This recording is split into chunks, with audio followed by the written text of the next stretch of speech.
Basically economical definition भी इसकी यही कहती है कि अगर आपने इंटरेस्ट रेट चेंज किया है तो इंटरेस्ट रेट चेंज करने की वजह से आपका एक्सपेंडिचर पे कोई फर्क नहीं पड़ेगा।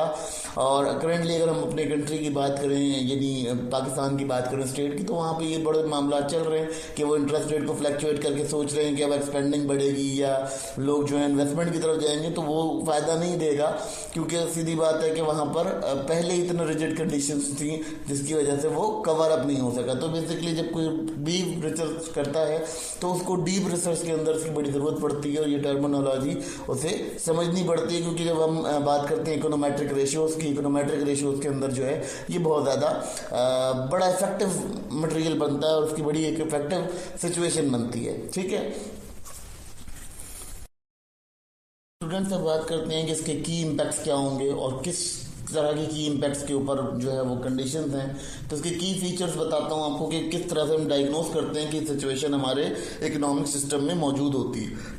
इसकी सबसे पहली जो चीज़ है जिस पर हम इसको आइडेंटिफाई करते हैं ये है हमारी कॉस्ट ऑफ बोरोइंग। बोरोइंग जब हमारी बढ़ जाती है या कम हो जाती है तो बिजनेसमैन को उससे कोई रिलेशन नहीं होता, वो उसको किसी भी कंडीशन को नहीं समझ पाता। ठीक है ना, तो बोरोइंग, कॉस्ट ऑफ बोरोइंग जो है चेंज होती रहती है रेगुलरली, स्पेंडिंग और रिमेन जो है वो उसकी रिप्लेस होती रहती है, मगर उस पर जो है वो जो बिजनेस कम्युनिटी होती है उनका कोई इंटरेस्ट नहीं होता। ठीक है, तो ये यहाँ से समझ में आ जाता है कि हमारी कंडीशन जो है वो लो इंटरेस्ट रेट की सिचुएशन की तरफ जा रही है और वहाँ पर हमारे एक्सपेंडिचर और स्पेंडिंग जो है वो कम हो जाती है। दूसरी बात ये होती है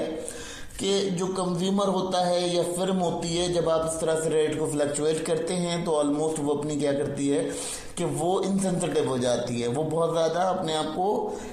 डीप डिसीजन लेने लगती है, बहुत ज़्यादा क्रिपल डिसीजन लेने लगती है, जिसकी वजह से क्या होता है कि इकोनॉमी के अंदर एक बस्ट होता है। बस्ट का मतलब समझते हैं कि बैलून बस्ट होता है जिस तरह, बिल्कुल वैसे ही बस्ट हो जाता है। ठीक है, क्यों बस्ट होता है उसकी वजह ये होती है कि कंज्यूमर और फर्म दोनों के दोनों जो है ना इनसेंसिटिव हो जाते हैं आपस में एक दूसरे के साथ। उनका जो रिलेशनशिप है, जो फिगर आउट रिलेशनशिप है, वो बहुत ज़्यादा डैमेज करता है। तो ये मामला बड़े ख़तरनाक हो जाते हैं हमारे लिए। फिर हम बात करते हैं इंटरेस्ट रेट की। इंटरेस्ट रेट की जो मूवमेंट है उसकी वजह से जो इतने भी आपके पास बिजनेसमैन क्लास होती है या बिजनेसमैन लेवल के लोग होते हैं वो उसको समझते, उसके